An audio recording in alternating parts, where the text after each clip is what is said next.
Welcome to the show, Mel. Fantastic having you on this morning, especially on a Sunday.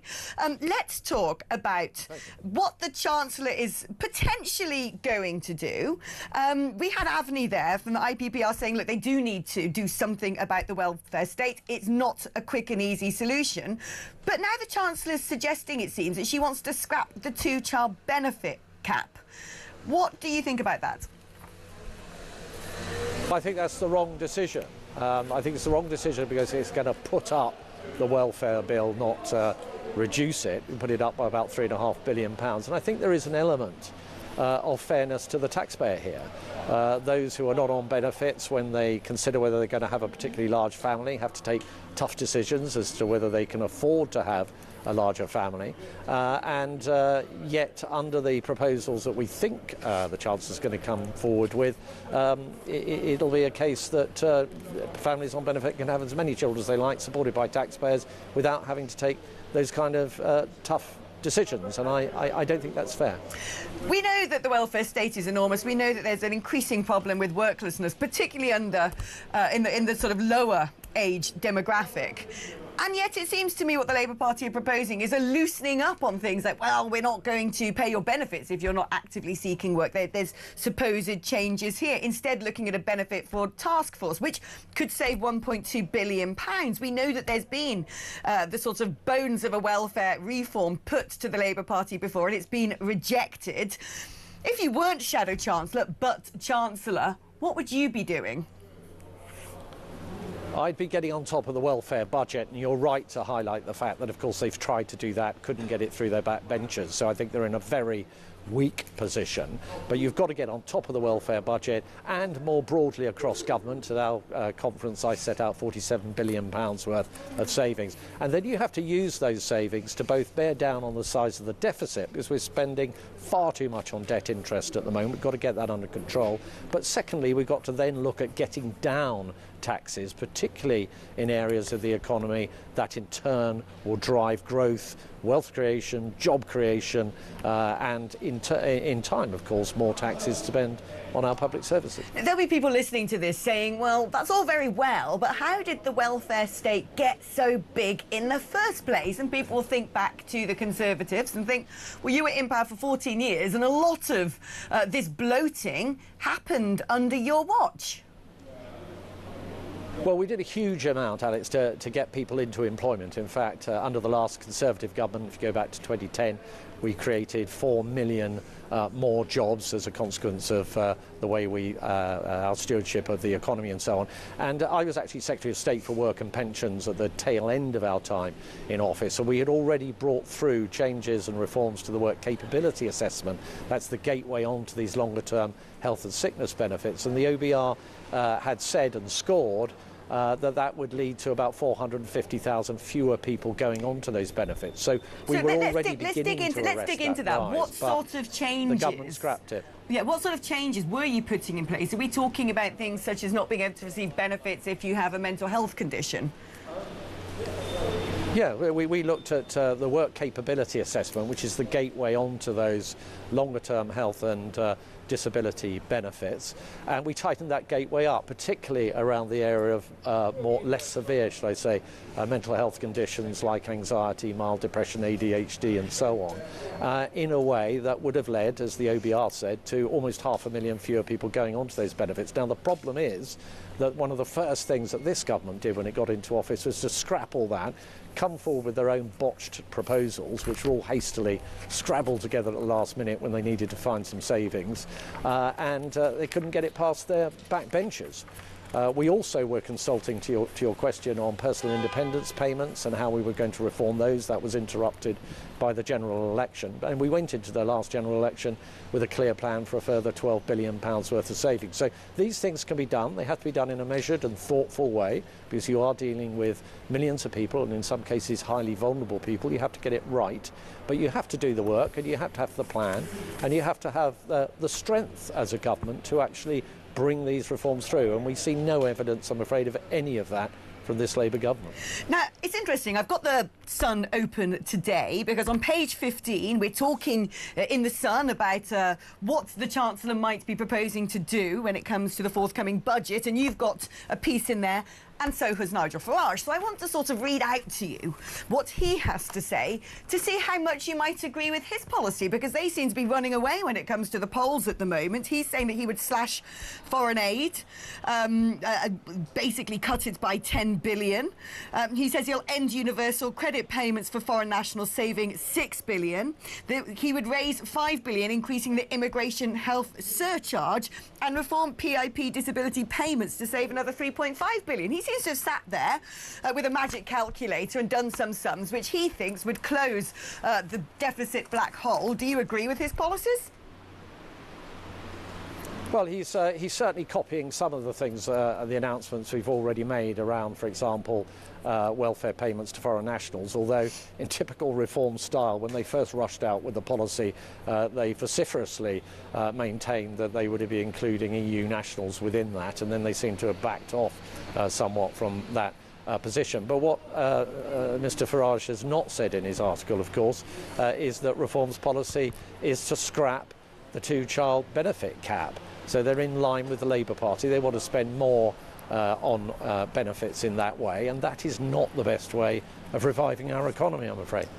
And now you may say that reform is sort of oscillating over the two-child benefit cap, but when I read what you have to say in The Sun, he's actually put numbers in there and policy proposals. It seems to me that yours reads a bit more like mood music. Is this not the problem with the Conservative Party, that you don't seem to be committing to any sort of particular agenda?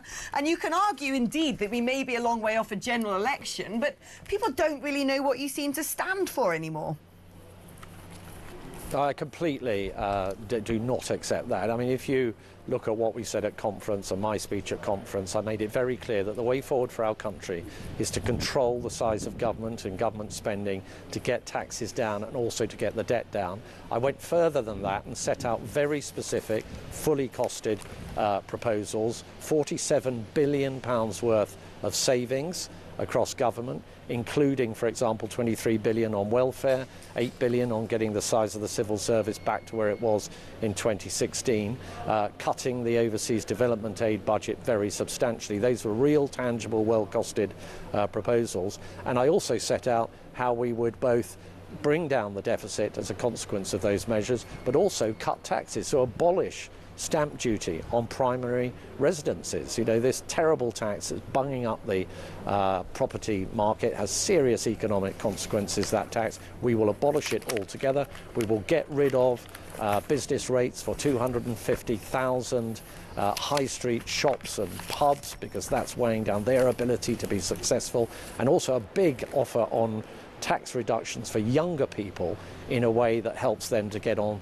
the housing ladder. So I completely disagree with this idea that we're not out there saying concrete things. We absolutely are, and they are things that will be good for the economy and good for hard-working people in our country. Mel, I really do appreciate your time. Thank you ever so much for coming on the programme today. If I could give his spin doctor a word of advice, I'd say when you're going to put something in The Sun, make it a bit less loosey-goosey. Right. I mean, it's true, isn't it? People actually just want to know what a particular potential future Chancellor may be doing. And let's talk about what a future potential Chancellor may be doing, and talk about some of the things that Mel has said, and indeed some of the proposals that Nigel Farage himself outlines. Avni, do we need to actually admit that we are in pretty woeful economic times at the moment, and perhaps we should start looking at things like foreign aid? I personally have always believed that foreign aid could work a bit like a Marshall Programme. I think it has a huge amount of soft power, but not writing blank cheques to dictators and not giving Pakistan lots of money when, frankly, it doesn't seem to be doing the right sorts of things. I think on the beginning of your question, are we in a difficult place on the economy? There's a substantial misunderstanding, in my opinion, on how the economy works in this country, and so many people, right-wingers included, are often stating the case that we need to live within our means, we need to tighten our belt, we need to balance the books. And you can see this, the story of this starting with Thatcher. That's not how the economy works. The economy works by investing in investing in growth, expanding the level of tax receipts in the country, and therefore having more in the pot generally. Part of that is investing in services, and so there have been direct links made between the health of the nation and its prosperity, and so investing in services like health itself is a down payment on the country's future. The reason that the economy and the country is in the hole that it is in now is because of decades of austerity, where Osborne failed to invest in infrastructure and services when money was cheap, and now we're paying the price. Oh, it's all right. He got the Qataris and the Chinese to do that instead, quite frankly. Now, when it comes to economics, some people say it is not a science, it is an art. And you've got your Keynesian view of how the economy works, then you've got other ideas such as the Laffer curve, and if you tax people too much, millionaires will leave, etc., etc. So I could see you, Reem, sort of shaking your head, going, no, yeah, I don't agree with Avni on this. So explain to me what you think the economic medicine should be. Well, public spending as a proportion of GDP is now at 44%. Half the economy is now the government. And quite frankly, the idea that austerity is the reason why we're in this mess is completely untrue. Austerity didn't really happen, right? We reduced public spending by about 0.9% overall. It didn't really happen. Our decimated because of austerity. Our public services are decimated because it's absolutely enormous. I'm sorry, no, Avni, let me finish. I didn't interrupt you, don't interrupt me. I will say fundamentally what we're doing is we're spending more and more taxpayer money onto bureaucratic systems that do not work. The health service is one example. We have never spent more on the NHS than we do today, and yet it is crumbling. The NHS is failing, but it is not because it is underfunded. It is because we lack competitive market mechanisms. Look at the rest of Europe. How come Switzerland, Germany, Denmark, the Netherlands, Sweden, all of these countries can genuinely provide really good healthcare services? The idea that you tax more and spend more and then we get more is fundamentally untrue. What we need is to grow the size of the pie. We do not need the government to be investing, which really just means spending more of our money, into various different services. What we need is the government to stay out of the way, let businesses grow, let people get jobs, let people choose what they do with their own money without government bureaucrats wasting it. Avni, I mean, you talk about how austerity has left scars on our economy. I think the elephant in the room, surely, when it comes to all the topics we've spoken about today, when it comes to our indebtedness, when it comes to the size of the welfare state, worklessness, the decimation of the high street, etc., that there's a big C word that we have yet to discuss, which is COVID. COVID surely has led to a culture where a lot of people are now out of work, a culture where a lot of people want to work 3 days a week from home. There is this sense of apathy, I think, towards industry and entrepreneurialism. COVID has put this government in debt, as it has done many countries in the West. Surely that is more to blame than something that George Osborne did. I mean, I'm not exactly his #1 fan. But surely that is the more recent... It's not COVID, it's the lockdowns. I'm sorry, but saying it was COVID or the Russia-Ukraine war is completely absolving blame from this government. This government decided to lock us down. They decided to tell us that we cannot leave our homes, that businesses must shut down. It is the government's fault. I think lockdown was one of the most egregious lies and one of the most disgusting aggravations of our liberty that we've ever seen in this country. And the fact that we all just sat there and took it, I think, is even more disgusting. Avni. Interesting that you mentioned COVID, because exactly right, as we were saying before, lack of investment in our health services left us absolutely at the knees of COVID. What do you mean lack of investment? We spend more now than we ever have. So lack of investment in our public services, particularly our health services, left us at the knees of COVID. Sorry, I did let you finish. But I'll answer my question. What do you mean by lack of investment? Can I just finish my point and then I'll come to that? Okay. Thank you. I'm going to go on holiday, guys.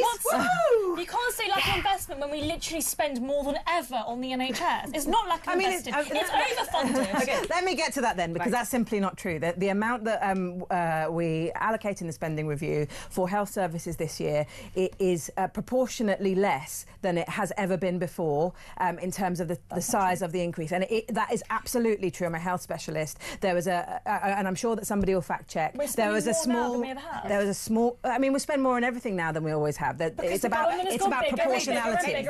And also more and more. Ladies, on radio, especially if someone's listening to it in their car, by now their ears are bleeding, so we are going to have to learn to sort of give each other a bit of airtime, and someone speaks and then the other person speaks, because otherwise people are going to blame me for not actually being the conductor of the orchestra.